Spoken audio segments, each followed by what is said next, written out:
누가복음 2장 8절에서 14절 말씀을 가지고 너희를 위한 구주란 제목으로 성탄 메시지 증거하겠습니다.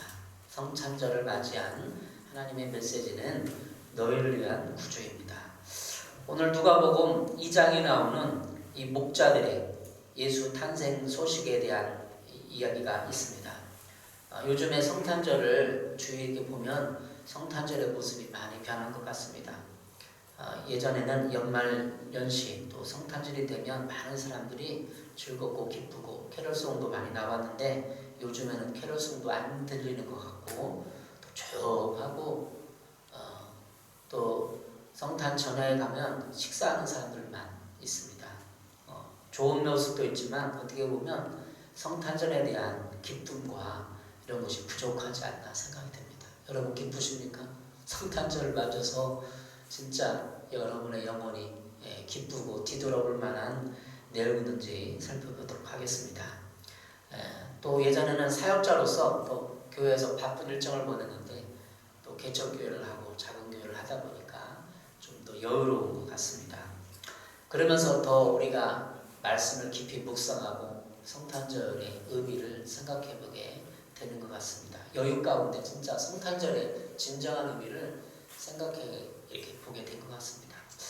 오늘 성경 말씀에 누가복음 2장 8절에 그 지역의 목자들이 밤에 밖에서 자기 양떼를 지키더니 주의 사자가 곁에 섰고 또 주의 영광이 그들을 두루 비추매 크게 무서워하는지라 라고 기록을 하고 있습니다. 목자들이 밖에서 한 새벽쯤 됐을 것 같아요. 새벽 1시나 2시에 지키고 있는데 주의 사자가 천사들이 온 거죠. 하늘에서 영광이 쫙 비치고 그러니까 목자들이 무서워했습니다. 그래서 그 소식을 주의 사자 천사들이 전해준 거죠. 오늘 11절 보니까 10절 천사가 이르되 무서워하지 말라. 보라 내가 온 백성에 미칠 큰 기쁨의 좋은 소식을 너에게 전하노라. 큰 기쁨의 좋은 소식을 전해주겠다라는 거죠. 예수님이 타신 것은 태어나신 것은 진정으로 큰 기쁨의 좋은 소식입니다. 좋은 소식도 좋은 소식이지만 큰 기쁨이 왜냐하면 예수님이 땅에 온 것을 우리는 다 알지만 모든 사람의 죄 문제를 해결해 주기 위해서 온 것이죠. 예수님이 탄생을 생각을 하면서 묵상하면서 왜 예수님이 그냥 어른이 돼서 갑자기 뿅 하고 나타나서 모든 사람의 죄를 십자가를 위해서 지면 되지 간단하잖아요. 쉽잖아요. 그런데 꼭 2000년의 역사를 거쳐서 누구 태어나고 역사를 읽고 해서 아기로 태어날 수밖에 없었는가 라는 거죠. 그냥 신적인 존재, 하나님의 존재가 어느 날 갑자기 딱 나타나고 네 죄 문제를 다 알게 해주고 나를 믿으면 죄가 사한다. 선언하고 그냥 죽으면 되잖아요. 근데 아기 예수님이 태어난 이유는 아기가 성장하고 어른이 되면서 모든 사람들의 다시 말해 인간의 고뇌와 고통과 모든 그 인간의 고뇌를 다 겪어보고 인간을 위해서 사람들의 죄를 위해서 그 문제를 해결해 주기 왔다는 거예요. 다시 말하면 사람들의 문제, 인간의 고통과 고뇌를 공감하기 위해서 왔다는 거예요. 그런 생각을 해봅니다. 왜 뿅 나타나가지고 죄 문제 해결해 주겠다. 나를 믿어라. 그리고 할 수 있잖아요. 안 믿으면 다 지옥. 믿으면 천국. 제가 좀 어린이 같은 생각을 했나요? 어쨌든 그렇게 할 수도 있었을 거예요. 근데 아기 때부터 태어나가지고 아기가 성장한 부모의 사랑을 받고 기저귀를 갈아주면서 그가 어렸을 때부터 경험하는 정서를 통해서 사람들의 그 마음을 이해하고 살아보고 느끼고 밥을 먹어보고 육체의 고통을 알아보고 하면서 가장 큰 것은 아기 예수님 태어난 이유는 우리를 공감하기 위해서 내가 너희를 진짜 사랑하는데 그 마음을 안다. 어렸을 때부터 태어날 때부터 그 상처와 그 모든 것을 내가 다 이해하고 경험해봤다. 그런데 내가 너를 위해서 살아가기 때문에 너를 위해서 죽어준다. 죄 문제를 해결해 주겠다. 이런 메시지라는 거죠. 그렇기 때문에 큰 기쁨의 좋은 소식 아닙니까? 좋은 소식은 내가 잘 되는 거예요. 우리들은 다 좋은 소식하면 내가 잘되고 내가 성공하고 내가 기쁘고 무엇을 성취해내고 공헌을 하고, 근데 큰 기쁨의 소식은 모든 사람에게 좋은 소식이에요. 그리고 더욱더 깊은 것은, 깊이 있는 메시지는 하나님이 나의 생각과 감정과 성장기 때, 아기였을 때부터 자라나면서 그 고뇌와 아픔과 고통을 다 안다는 것입니다. 그렇기 때문에 우리는 예수 그리스도의 탄생을 모든 사람의 탄생보다 가장 귀하게 여기고 큰 기쁨이 되는 것입니다. 11절에 보면 이렇게 기록을 하고 있습니다. 누가복음 2장 11절. 오늘 다윗의 동네에 너희를 위하여 구주가 나셨으니 곧 그리스도 구주 주심이라. 다윗의 동네에 났다는 거죠. 왜 다윗의 동네? 다윗의 그 자손의 대를 이어서 왔다는 거 아니에요. 구속사의 역사가 있다는 거 아니에요. 다윗의 동네라는 말에 수천 년의 역사를 거슬러 올라가야 돼요. 다윗이라는 삶. 다윗이 하나님의 마음에 가장 합한 사람으로서 왔잖아요. 그리고 그 계보를 잇고, 그리고 너희를 위하여 구주가 나셨으니, 구주는 우리가 예수님의 성탄절날 성탄절을 기념하고 교회 행사로 또 절기로 지키고 기념하고 또 공휴일을 일어나서 예배를 드립니다. 그렇지만 너희를 위한 구주, 다시 말하면 나를 위한 구주라는 거예요. 우리가 예수님을 탄생을 축하하기 위해서 기념하고 예배를 드리지만, 하나님을 예배를 드리지만, 그 진정하면 나를 위한 거예요. 너희를 위하여 구주가 나셨으니, 이 말에는 나를 위한 구주라는 거예요. 나를 위한 구세주. 이 성탄절의 진정한 의미를 아기 예수님의 복꽃을 맞추면 이걸 놓칠 수가 있어요. 나를 위한 날입니다. 결국은 성탄절은 나를 위한 날이에요. 아기 예수님부터 성장하면서 그가 아기 예수님부터 소년으로부터 겪었던 모든 일을 생각해보며 내가 거기에 똑같이 겪은 거예요. 인간은 다 생로병사를 겪잖아요. 희노애락을 겪잖아요. 희노애락이란 네 가지, 이 모든 인간의 사계절을 겪으면서 인간은 어쩔 수 없는 죄인이고 해결할 수 없다는 것을 압니다. 어서 오세요. 그래서 인간에게는 나는 아무것도 아니야. 나는 내 문제를 해결할 수 없어. 나는 절망아. 인간에게 어떤 희망과 이가 있는가? 라는 그 질문 앞에, 그 고뇌 앞에 부딪힐 때 막다른 골목에서 신적인 존재, 구원과 이걸 찾게 되는 거예요. 근데 예수님이 땅에 오셔서 아기 때부터 태어나서 성장 과정을 겪었기 때문에 나를 가장 공감해주고 이해해주고 돌봐줄 수 있는 분이 예수님이라는 거예요. 하나님 하면은 신적인 존재로 멀리 느껴지잖아요. 근데 예수님 하면 태어났어요. 기적을 알았어요. 응가를 했어요. 모든 걸 어른들로부터 훈계와 꾸준함을 들으면서 혼나면서 배웠어요. 예수님이 혼났을까 안 혼났을까요? 우리 희수 어린이 예수님이 어렸을 때 혼났을까 안 혼났을까요? 혼났을 것 같아요. 네. 그러면서 자존심 상해요. 어른부터 왜? 그분 존재 자체가 신적인 분인데 사람들의 훈계를 가르침을 받으면서 성장했다는 거예요. 자존심 상할 줄 알았을까? 그분의 신성 안에서 그분은 이 땅에 태어나서 모든 것을 경험한 분이에요. 그래서 우리를 이해해 줄 수 있고 사랑해 줄 수 있는 거예요. 여기 계신 분들, 여러분들이 어렸을 때 성장기에 진짜 남 모르는 아픔과 고통과 부모님이 자존심 상하는 꾸지람과 그 고통스러운 그거를 경험했다고 생각을 해보세요.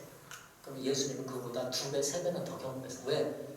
예수님의 신성이 있기 때문에 이 죄를 예수님은 아기 예수님, 소년 예수님도 이해를 못해요. 근데 그걸 다 당하는 거예요.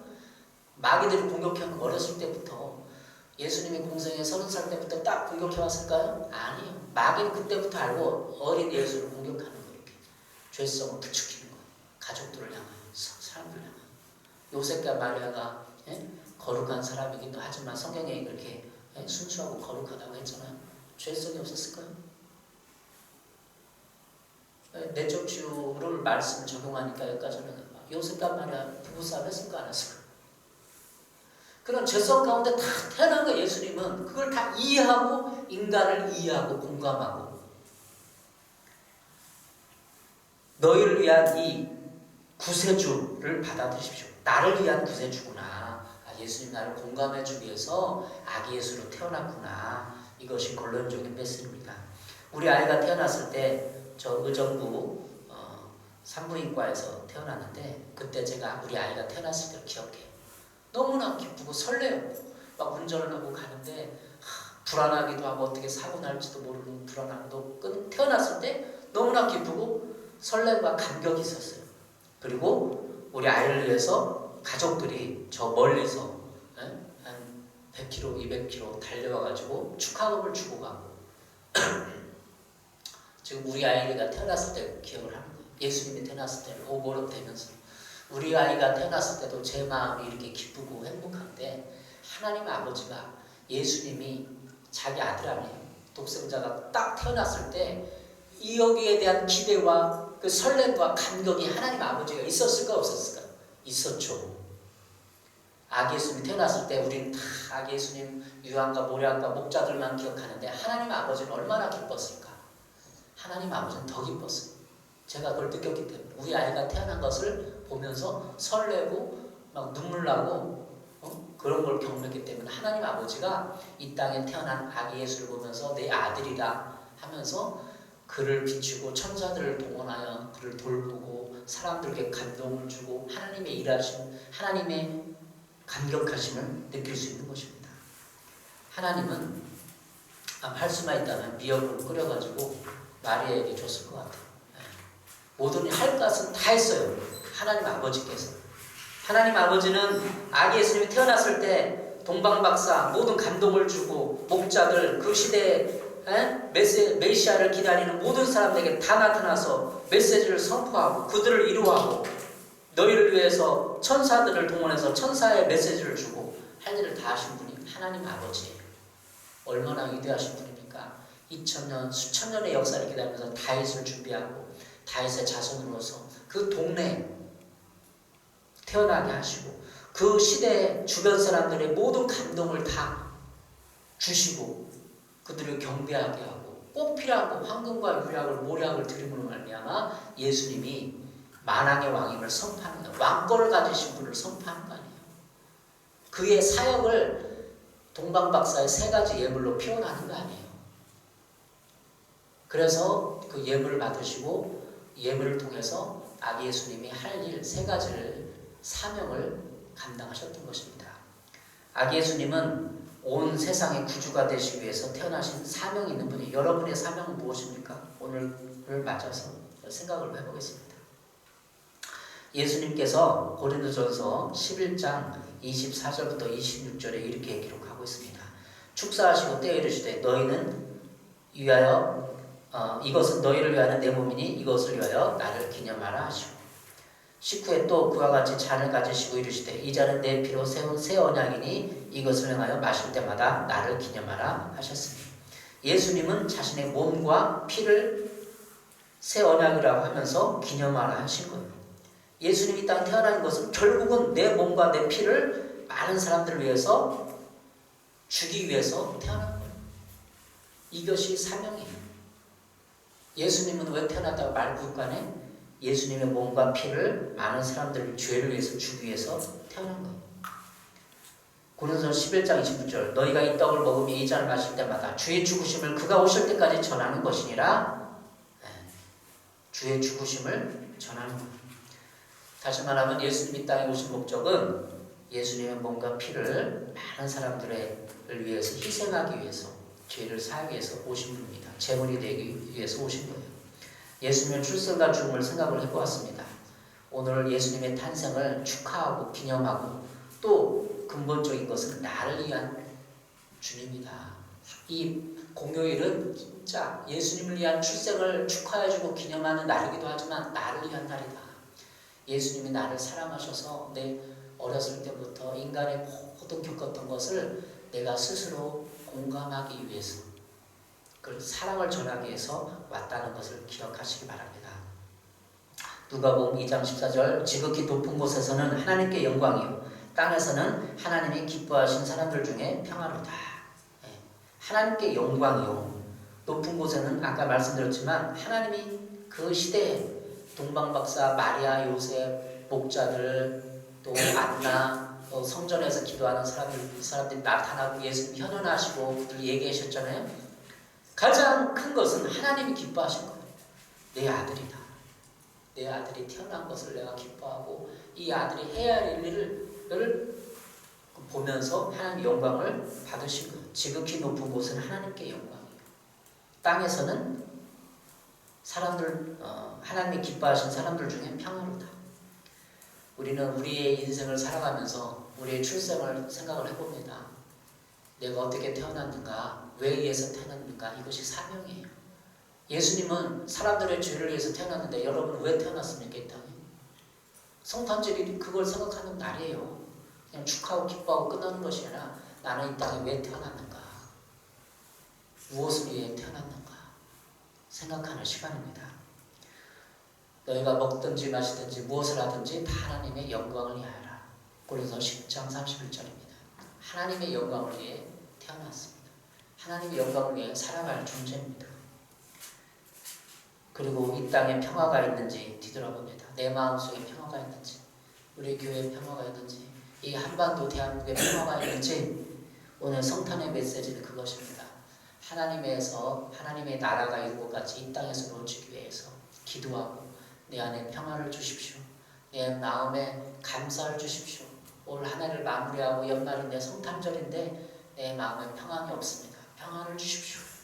아기 예수님이 나를 위해서 어렸을 때부터 경험했던 모든 경험을 통해서 나는 위로받고 공감되어지고 위로를 받으시기 바랍니다. 여러분 인생이 고되고 힘들다고 하지만 예수님처럼 고되고 힘든 분이 없었죠. 그분은 죄가 없으신 분인데 모든 사람의 죄를 다 용납하신 거예요. 부모님의 죄도 용납해주고 어렸을 때 성장할 때 형들이 자기를 막 놀리고 약 올리고 가져가고 뭐 성경에 안 나옵니다.